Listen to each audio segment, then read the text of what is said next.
This show has been brought to you by Interpool Security and the Creative Arts Center. Ladies and gentlemen, please give a warm welcome to the hosts of Candidates Unfiltered, Shawana Cashel. Welcome to Candidates Unfiltered, where we bring you candid conversations with remarkable individuals aspiring to lead their nation. Get ready to meet a man with many talents, passion, and dreams. He's a former professional athlete, an author, a public servant, and a beacon of hope for Liberia. Please put your hands together for Dr. Clarence K. Moniba.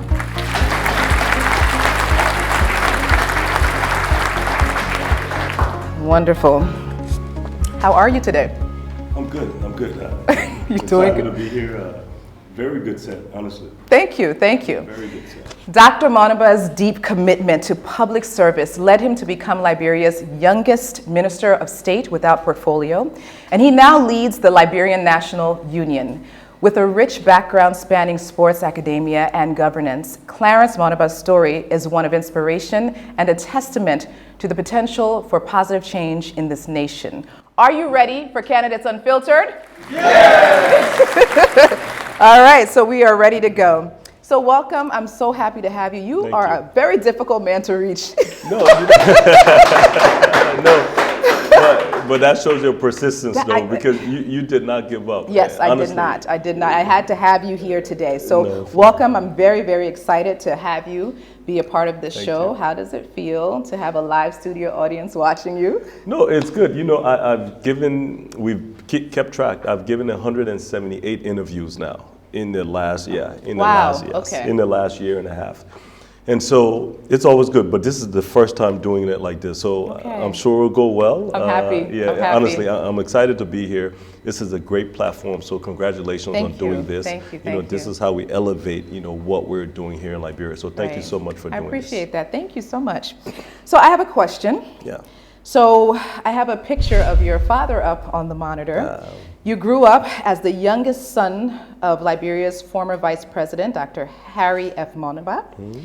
Now, what was it like being the son of a vice president? Was it difficult living or, going to school among your peers? It's so funny. Mm-hmm. It wasn't what people expect. Yeah. Okay. Even to watch movies, I had to go to my friend's house or my cousin's house because they had better TVs and better, Interesting. Nintendo came out at that time. I don't know if people... I had a Nintendo. Okay, you had a Nintendo, yeah. So you see, I would have been trying to go to your house to try play to watch Nintendo. It. Yeah. But honestly, it was good. I always, my pa always used to tell me, he used to say, I won't leave you money, but I will leave you a name and legacy that you'll be proud of. He always told me that. Yeah. And so even growing up at 5 and 6 years old, it was different because, at that time in the 80s, just imagine being vice president, you're always surrounded by security. Yeah. And so I was always so happy to be able to just run to him and just hold him, just knowing like security was all over, but I always had direct access to him. So I was always proud of him. I didn't know what that meant at 5, 6, 7 years old, but I always was so proud to be able to tell people, oh, that's my dad. That's my dad. Yeah. But no, I'm very proud. It was good. It was interesting. It was good. I do want to quickly say one thing though. When I was younger, I didn't do too well. I went to J.J. Roberts. Okay. And I failed. Let's be transparent. Yeah, let's be very transparent. I didn't do too well on the test. Mm-hmm. And my dad showed up one day, and his convoy shows up. This is the entrance test or a test? No, just a test now. Okay. And I actually got a 56. I remember it very well. And I didn't do good on the test. And so he shows up with all the security, and I'm proud. I'm like, my dad's here. And he just goes into yelling at me. The next time you ever fail, you're in front of the whole class. So Wow. So yeah, but no, honestly, very proud of him. He really instilled the ideals that I have right now. So he showed tough love. He did. Yeah. He showed tough love, and he let us know that we were more lucky than anything. We weren't special. We were fortunate enough to be the son, or the children of a vice president, and he made us act accordingly. We really appreciated what we had. Okay, so you were the youngest. So did you get picked on or babied? No, I was a complete. I'm not gonna lie to you. I was babied the whole time. Just I was complete baby. I still get babied now. Even this morning, my mom called me and made sure I was fine. But no, I mean, they should, especially mom, right? Yeah, mom should do that, right? So you had a brief but noteworthy career as a professional American football player. Now, what inspired you to pursue a career in sports, and how did that experience, change your life afterwards? When I got to America in 1991 because of the war. Yes. And so when I got there, everybody at that time, my parents were here in Liberia, the war's going on, and at that time there's no WhatsApp, there's no phone, so you're not talking to them. And so all of us were basically on our own hustling. And so to be able to go to college for me, I was fortunate enough to get a college football scholarship. Oh, okay, yeah. And I didn't like football, but I was good. I was fast. So they used to say, "Oh, that African guy fast." So I just kept playing, and I got a scholarship to college. And then next thing you know, the professional leagues were recruiting me, and so I started to play.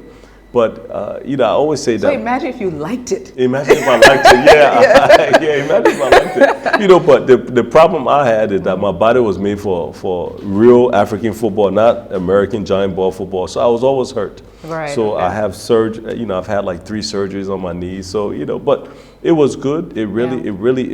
It gave me some of the best friends I still have to today. Okay. And to be able to play sports, the discipline that's involved in it is still some things I apply in my life today. So no, it was very good. Okay. It was fun, flying around the country, playing in front of 80,000 people, being on national TV in America. It was good. I was very So now happy. Did it help you now with being in front of so many people talking? Yeah. With the stress or the anxiety? The funny thing about life is when I was younger, when I was 9, 10, even 15, 16, 17, even to introduce my name, I used to be nervous. Oh, wow. Okay. I used to be shaking. Yeah. Now I don't even get. Easy. I don't even get nervous. So I don't know if that's good or bad. Because you've been doing it enough. I've been doing it so much that I actually don't get nervous. But I still understand, that you have to perform. It's a stage. Like right now, we're on a stage. Yeah. And I have to be very careful not to say nothing stupid. I don't want your live audience to come and jump on me. So but no, honestly, football was good for me. It really, like I said, it was a discipline. It paid me money. So I was able to really start to establish myself and understand, have my own, be able to be an adult. Yes. But it really, flying around the country, playing sports, being on TV, it really helped me to become who I am today. That is awesome. Thank you for that. So, people always make up stories, but I read a story that you were a victim of 419 and fake lottery scams that claim you were willing to trade millions of dollars in diamond and African gold. Can you break it down for me? What was that about? That one, my pa died in 2004. So he died in a car accident. Okay. The 3 people that was in the car with him, all of them died. Wow. Sorry. And so at that time I was 24 years old. And so after he died, and this is when the internet, 2004, now internet is really taking over. Starting off, And so I'm typing in, stuff about my pa just to see what's on there. And I just keep seeing my name. And everybody is saying that because he had died, they were now saying that he had left me over $50 million and $20 million in diamonds and gold. Oh, wow. And so it was kind of like that. So, I had all my American friends there, all my white friends there calling me like, "Oh, you got money?" Yeah, you got money. You got money. So, no. But we have been trying to clean that up because, being in the public space, you understand that any negative thing, people believe anything. And people believe almost everything. And so we have really been trying to make sure that we put enough positive, media out there just to make sure that people understand. Yeah. Because the perception, if my pa left me all that diamonds and gold, that means he was corrupt. Right. And again, the one thing I'm so proud of my pa is that there's nowhere I've been to in Liberia, not one single time, where anybody has ever said that Dr. Harry Moniba stole money, Dr. Harry Moniba killed somebody. Gotcha. And so even when me, myself was in government and I was negotiating, I'm proud of the work I've been able to do in government, working in government, serving as chairman of LEC, negotiating hundreds of millions of dollars for Liberia. but understanding that, God forbid, if I ever took one single dollar, they wouldn't say Dr. Clarence Moniba stole money. They would say the son of Dr. Harry Moniba stole money. Right. And so I'm so protective of Got that. you. Because again, I go back to what my pa always used to tell me when I was younger. Anytime I used to do something, like even when I was talking about, not doing good in school, he would say, my name, don't spoil my name. Yeah. And so, I'm proud of his legacy, his character, and what he was able to do while serving government. Yeah. And so that's why I'm trying to also duplicate that. And honor him. Yeah, exactly. Yeah. It's I get it. Yeah, and I so get it. it's been, so those 419 scams, please, nobody believe that. Thank you for breaking it down. I don't want to be moving from here and then people asking me to send in diamonds and stuff like that. Please. But no. Awesome. But thank you good. for that. I needed some clarification. I'm reading. I'm like, okay, let me ask this question. Yeah. So your book, The Official Guide to College Football Scholarship, suggests a passion for helping young athletes. Can you tell me your motivation behind writing the book? I like to be honest sometimes. Please be honest. What happened with that is, in 2000, up until 2004, to be frank with you, my entire intention was I was going to be an athlete. I was going to live and stay in America, and I was comfortable. I was doing well in America. Yeah. But then when my pa died in 2004, immediately when we came to bury him here in Liberia, immediately I made a commitment as we were burying him, that day as we were burying him in the ground, I made a commitment that I was going to be one of the people to transform Liberia. Wow. Yes, and so my entire life completely changed. So I went from trying to be in movies in America and trying to be a professional football player and just focusing on that to what can I do to get educated. That's when I started taking school serious. So then I went from not going to classes to, okay, I have to get my master's, I have to get my PhD. I went from, not working besides football to going to the Liberian embassy and volunteering. And so all of this stuff was kind of to build me up. But that book, I had been writing that book for several years. And so that was my last thing to say, you know what, I can't completely, abandon what I was doing before. So, this, and it's done very well. Huh? It sold some good copies in America. A lot of people are buying it. It's on Amazon. And it was just focused on, because, coming from Liberia, I started playing football. I didn't even know how to put on how you have to put on all the helmets. I didn't even know how to put it on. And 3 years later, they had me. I was like one of the top players in America in junior college, and then I ended up playing Division I and then professional. So I just felt like it was my time to be able to talk to the people, young people, to say, this is what you have to do to be able to get a college football scholarship. So it talks about, how do you give interviews? How do you dress? How do you talk to people? How do you talk to coaches? And so that was what the book was about. But have you gotten positive feedback from it? Like when you went out? No, honestly, it did when I went on a speaking circuit, going to different high schools, talking to people. Awesome. So no, it did very well in America. But again, that was my last thing to do before I just completely focused on, okay, now I'm back in Liberia. What can I do to contribute to the development of Liberia? Makes sense. Yeah. Okay. On that note, let's take a short break to pay some bills. We'll be right back after a word from our sponsor. Still to come. And so I met this lady, and she's like, oh, I've been hearing about you, but you're not going to win. I was like even if I don't win, I'm sure I will get one more vote than you. And I was feeling with her. So, because at the end of the day, you have to put yourself out there. What I like about the Reggio Emilia approach is that we don't have a fixed curriculum. Our curriculum is very flexible. We make our curriculum based on the interest and passion of the children. Choose a Reggio Emilia inspired school where your kids can learn in flexible spaces and with mentors that are willing and ready to work with them based on their interests. At Cashel Creative Arts Center, a Reggio Emilia inspired school, we help build social skills, we enjoy learning, we express ourselves with confidence, and we welcome new experiences. Do you need a reliable security service for your home or business? Interpool Security Guard Service is the answer. Contact them today. Candidates Unfiltered, the person, not the politics. Welcome back with Dr. Clarence Moniba. He's a man of many talents, so let's jump right back into these questions. First of all, I want you guys to check out this short video.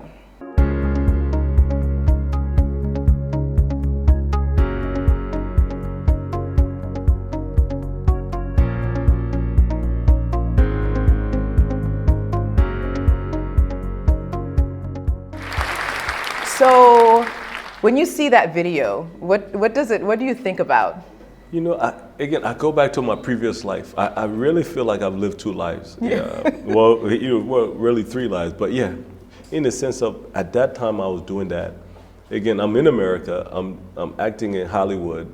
Doing stunts. Yeah. And so how I even got that part, my football agent called me one day, and he said, "Oh, you want to be in a movie?" I said, "Yeah, no problem. I'll be in a movie."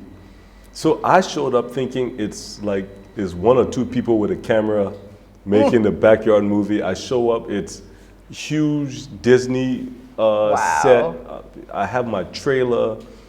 You had a personal trailer? I had my own trailer. I mean, wow. it's a real million dollar movie. So we tried out. I got the part to do all my scenes, and so I ended up becoming good friends with the director. Okay. And after that movie, I ended up doing several different movies, doing football stunts. But again, when Dad died, everything stopped. Wow. Everything stopped. At that time, I was actually in the process of moving back to Hollywood, where a few of my friends are still acting and living. Yeah. And when Dad died, I came and buried him, went back and said, okay, I have to go back to school to take school serious. I have to, and so my entire life changed. So when I look at myself there, it's like I almost don't even recognize myself in a way because it was such a different person. My focus was different. So, your roles, you had a role in the movie Radio. Invincible, y'all can watch that. What was your favorite experience as an actor? And which of these films did you enjoy the most? Can I be honest? The money. The money, right? Yeah, the one with the money. But no, it was good. It was an experience because, again, you show up, and I wasn't an actor before that, and I still don't even consider myself an actor. But you show up and there's a trailer, there's makeup, there's set, there's costumes. Yeah. There's and then unlimited food. Oh, food. The food was very craft, good. Was it craft foods or something like that? Yeah. But no, it was good. It was good. So it was an experience because I got to actually interact. And this is the first time I started to realize that people are just people. Yeah. Because in the movies, there's all these big stars, Ed Harris, Cuba Gooding Jr., Mark Wahlberg. So there's all these stars that everybody in America knows. Yeah. And dies over. By the time they see them, they start screaming. And every day we are together just talking. They're just people. Yeah, they're just regular people. And so, that also started to make me realize that whatever I wanted to do in life, I could do it. Yeah. Simply because, everybody, and this is advice to the live audience. Yeah. This is advice to the people who will be watching the show. If anything you think you can do or you want to do, you do it. Absolutely. Don't let anybody tell you, oh, you can't do it. Or the other day, every single day I walk around 4 or 5 hours every single day, talking to people and shaking hands. That's how I've been running my campaign. Okay. And so I met this lady, and she said, "Oh, I've been hearing about you, but you're not gonna win." I was like that. Yeah, just like that. I was like, I'm curious as to how you responded. No, I just told her, I said, even if I don't win, I'm sure I will get one more vote than you. And I was feeling with her. So, because at the end of the day, you have to put yourself out there. Yeah. And so when I talk to young people, I say, listen, when you look in the mirror, you will see me. When I look in the mirror, I will see you. You have to believe in our generation. Yeah. And so, this is kind of what I talk to people about. And so, but thank you. Thank you. My first clap. And so from now on, y'all need a clap. Yeah, from now on, anything I say, you're forced to clap. So your educational path is quite diverse. You received your PhD in rhetoric and professional communications. Okay, and many young people just simply want to graduate college here. What motivated, I know you talked about what motivated you to just pursue your master's and PhD, but what is something that you would tell someone who just feels like, I just want to graduate college and that's really where I can stop? You know what, honestly, that's not good enough. Yeah.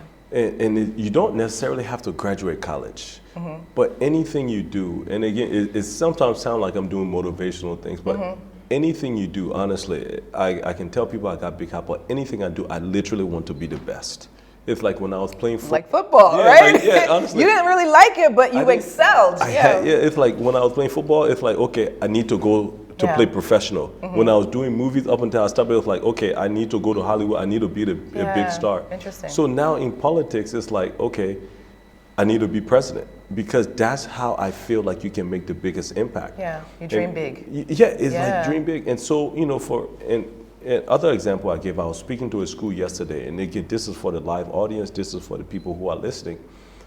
When you, like, up until I started to decide to take school serious, I was a C student, honestly. Okay. A C student at best. The minute I decided that I wanted to transform my life and really take school serious, I haven't gotten one single B. I went to Harvard University, got 4.0. I got my PhD 4.0. Wow. I haven't gotten, your audience is really gonna spoil me. No, but honestly, it's a mindset, and so that's why I tell people in Liberia we do this at least did well. This did well jersey. Yeah. Oh, the B Lone Star 4-0 anyway. At least they did well. Oh, I went to school, I got C anyway. I graduated at least. The mindset and the mentality of our people, everybody in Liberia has to change. Yeah. If we're going to elevate Liberia, I mean, we have to be striving for perfection. Exactly. And so that's why I tell people, it's like, sometimes when people ask me, why are you running for president? I'm like, why are you not running for president? It's like, I think everybody should excel. So anybody who's saying, oh, I just want to go to college and graduate, that's fine. Go to college, but be the best student in college. I get it. And if your mindset is that, if you enter class and say, I'm going to get an A, worst case scenario, you'll get a B. But if you enter class and say, oh, I'll just manage, you might get a C. Yeah. You'll most likely get a D.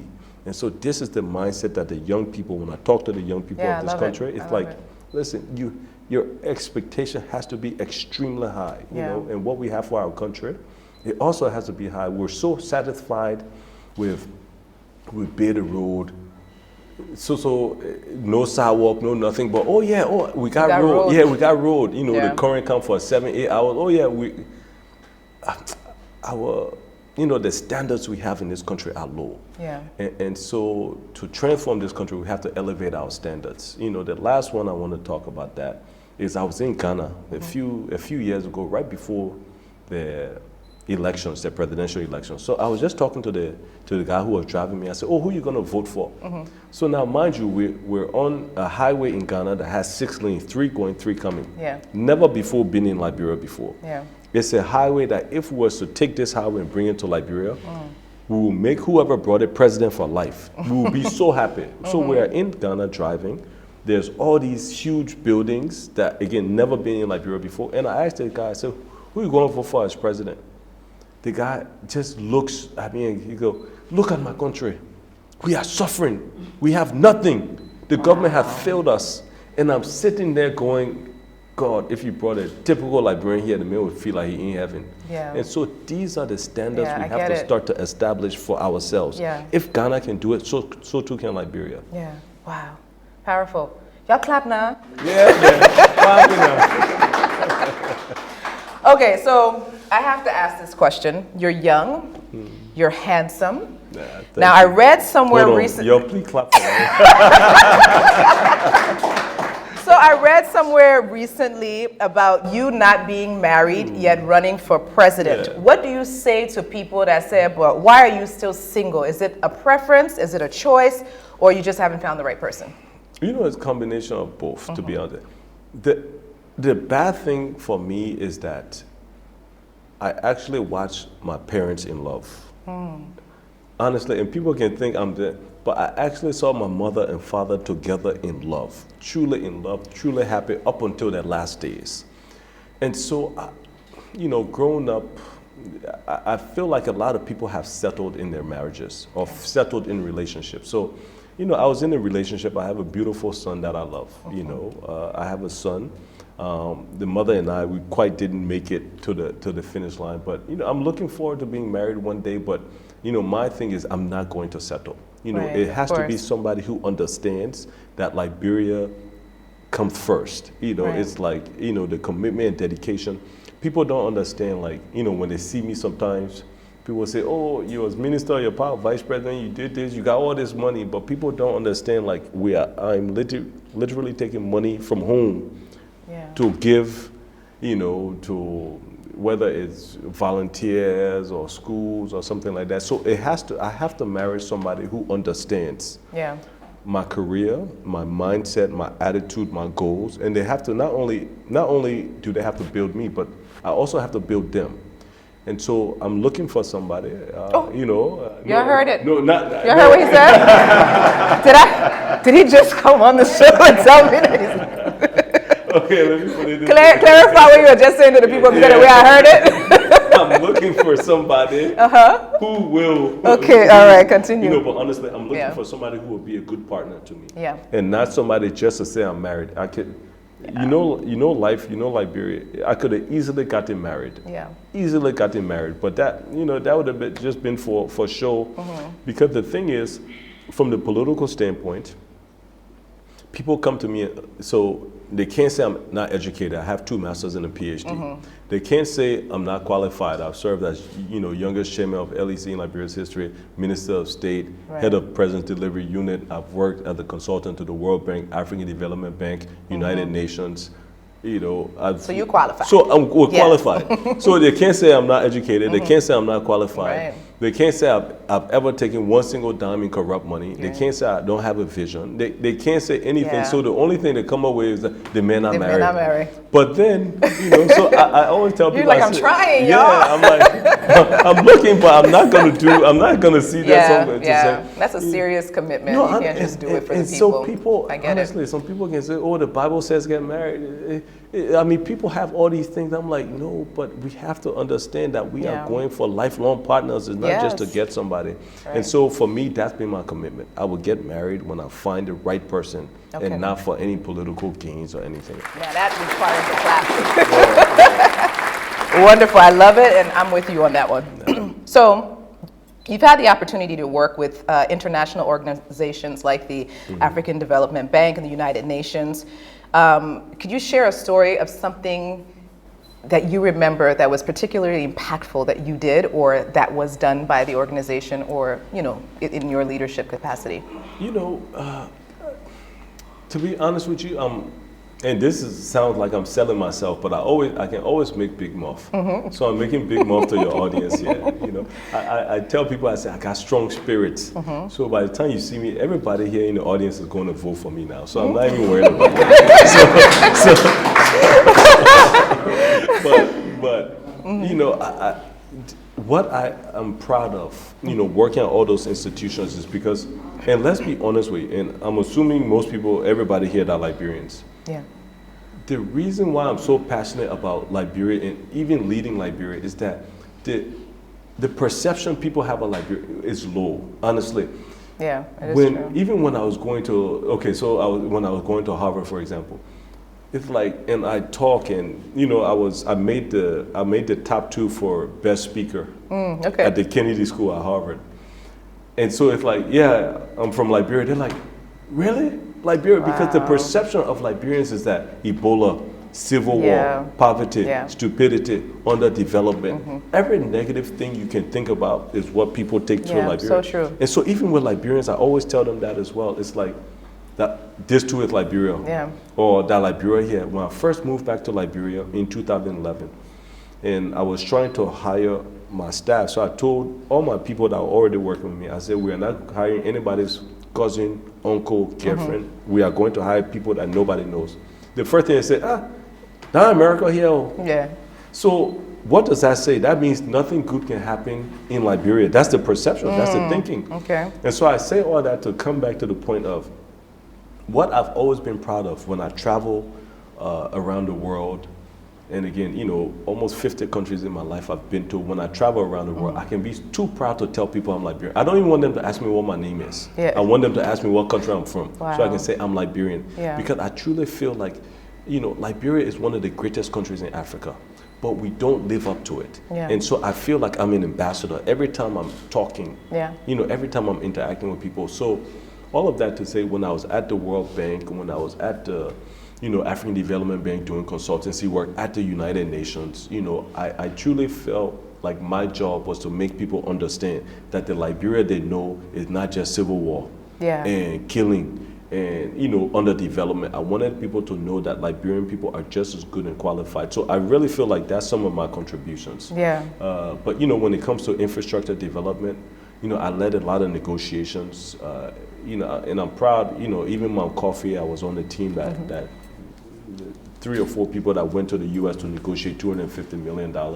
The new airport terminal, I was on the team. I led the team to negotiate that. So, we've been able to contribute. But again, I always feel like all of us have a responsibility to redefine what it means to be a Liberian. Let's show people that Liberians are just as good as anybody in the world. Wonderful. You get another clap, right? I get it. No, but you know what I ended up doing? You didn't see when you're looking at the monitor. I texted one of my men and come here. They'll be clapping the whole time. So. But no. I don't believe that. So you do nonprofit work? Yeah. Can you tell us a little bit about that? No, and we have something called the Moniba Foundation. Okay. And we established it in 2009. And it was at first it was called the Dr. Harry Moniba Foundation.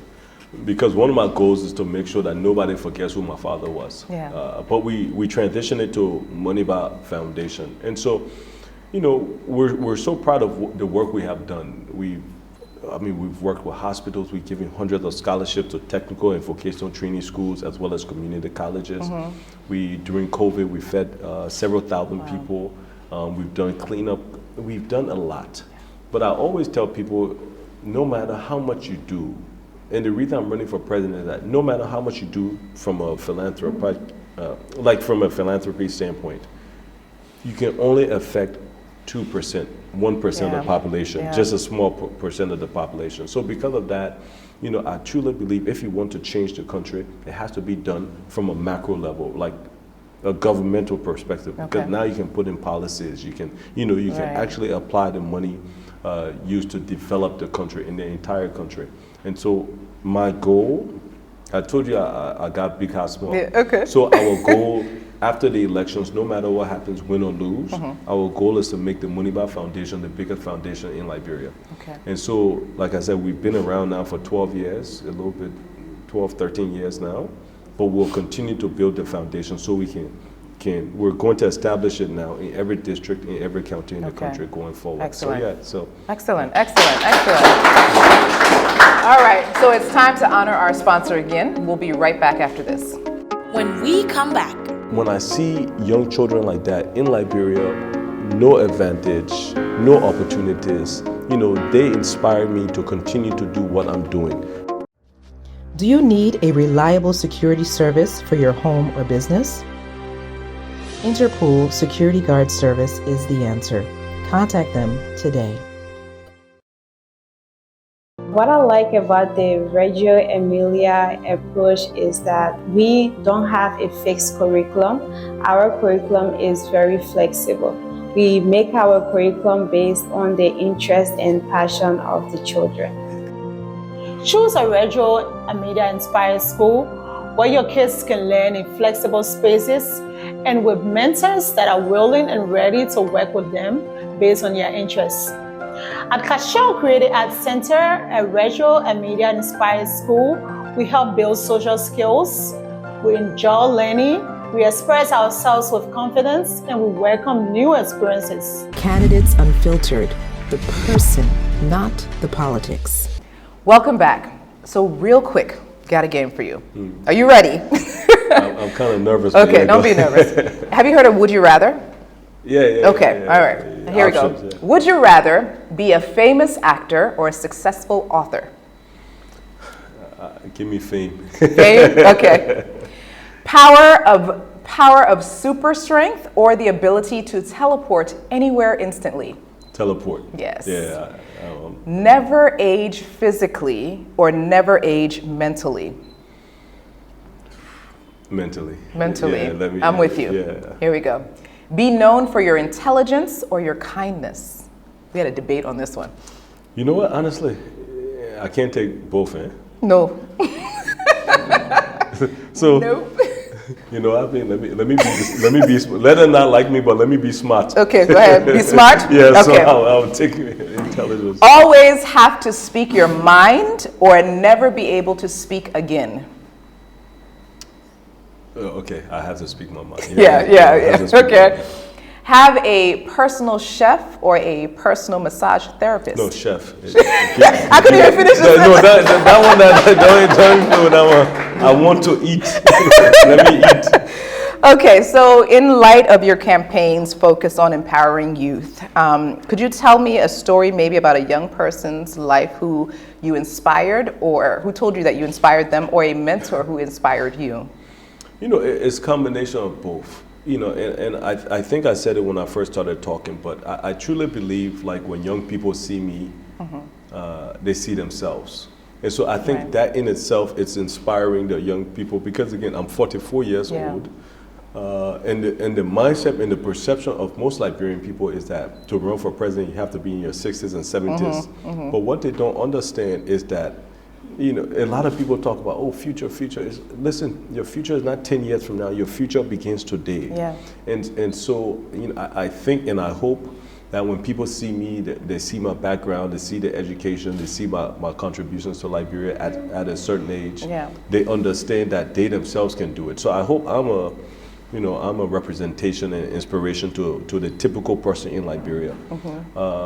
And to be frank with you, and again, this sounds, but just yesterday, like every single day, like I said, I walk 4 or 5 hours in different communities. That's how I run my campaign. It's so easy to get 5,000 people to show up somewhere. Just provide bus, food, and T-shirt. You will get 5,000 people at that rally anytime.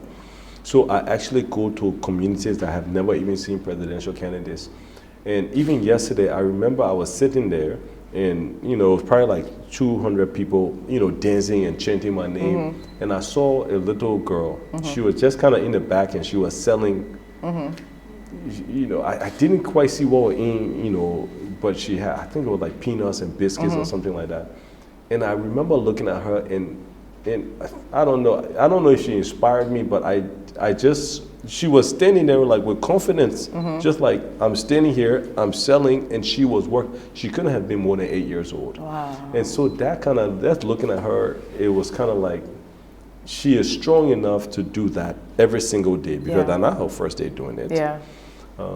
And so that kind of just inspired me, and this leads me to a story I haven't thought about in a very long time. Please Sorry, share. I'm all It's over okay, the it's place. okay. We love stories. But when I first came, this is a regret I have, talking about the young people. When I first came back to Liberia, it was like in 2011, and I was driving, and there was a small boy. He couldn't have been more than 10 years old, but he was standing. You know how people can sell, but in the middle of the road. This must have been his very first day, because he was standing in the middle of the cars. The traffic was going, and he was just standing there holding like a bucket, shaking.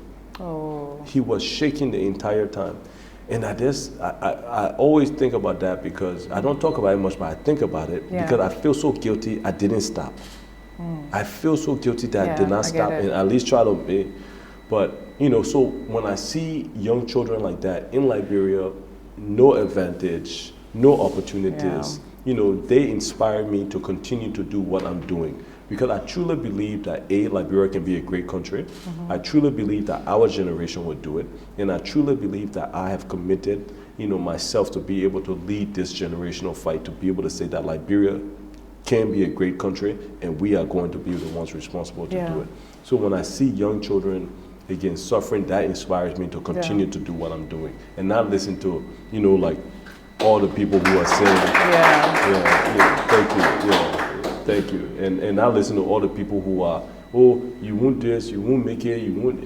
You know, that's your business. I'm going to continue down my path until I make the impact that I truly believe I'm meant to make. Wonderful. So you've talked about why you want to be president. I got to ask this question now. What is the first thing? Let's imagine your first day in office. What's the first thing you want to do? I was going to make a joke, but it would sound bad. So I was going to say get my personal chef. But no, honestly, you know, we're very clear. The good thing about is, you know, I was fortunate enough to have worked closely with President Ellen Johnson Sirleaf. Okay. And so I'm not enamored by the presidency, if that makes sense. Okay. No, I get it. Yeah. Like I've seen behind the scenes. Yeah. You know, most people that see president, they see convoy, but they don't know that in the convoy we are in there writing notes and making calls. You know, it's chaotic. Yeah, it's stressful. It's I will always say this one story. The first time I came back to Liberia for 6 months, we hadn't fixed my house yet. So we were fixing the house, but we didn't have running water. So I was, of course, the typical thing, using bucket water. And so our first trip was to London. And so I was like, oh, when I get to London, I'm gonna take a shower. I was too happy, excited. We got to London, we landed at 7 in the morning. I didn't see my room till 10 o'clock that night, and I fell asleep in my suit. So people, so that's the part that people don't see. People say, oh, they're traveling to London, but they don't see if you really want to commit to doing the work. They don't know the sacrifice behind it.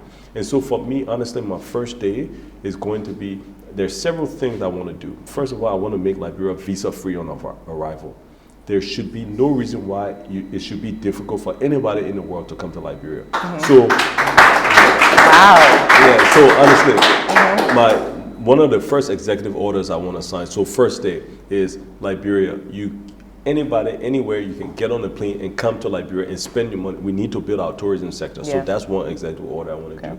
The second thing is we don't want to allow anybody to graduate from high school no longer in Liberia without 2 years of technical vocational training. So that's going to be another executive order. So my first day is honestly is going to be, listen, we're getting rid of all that nonsense that's been going on in Liberia, and we want to put in specific laws and everything else. But besides that, I'm sure we'll probably be looking for, a good chef. A good chef. I keep going back to that. Looking for a good chef. So anybody who knows how to cook, you're getting your card now. So the first day. And dry rice are my favorite food. Though. So dry rice. Dry rice, cassava leaf, potato greens. Okay. Dry rice first, then potato greens, then cassava leaf, like in that order. But anybody who can cook with dry rice. So, as we're talking about, finding a wife, anybody who wants to, they have to be able to either like dry rice to be able to eat it with me every day, or cook dry rice, either one. One or the other. One or the other. Thank you so much. This was an incredible interview. I hate to end, but due to time, but thank you for sharing your story, being transparent. I'm just grateful that you accepted this interview, and I'm glad I was persistent to get you in this chair. I was like, what kind of trouble is this here? I didn't even know how she got my number. It was just, honestly, when you're a journalist, you're searching everywhere. Honestly, I just, before you close, I just really want to say congratulations again, because a lot of people don't understand when you're in America, when you live in America, you become so comfortable there. And then to be able to uproot your life, to be able to move back to Liberia and contribute to the development of your country. And so, just kind of looking around the studio, this is something we need more of. And so honestly, congratulations. I'm so very proud of you. Now I'm blushing. His remarkable story from the football field to the halls of academia and governance serves as a reminder that one individual's determination can speak transformative change. And to all our viewers out there, remember, behind every candidate is a human being with a story to tell. Candidates Unfiltered, the person, not the politics. This show has been brought to you by Interpool Security and the Creative Arts Center.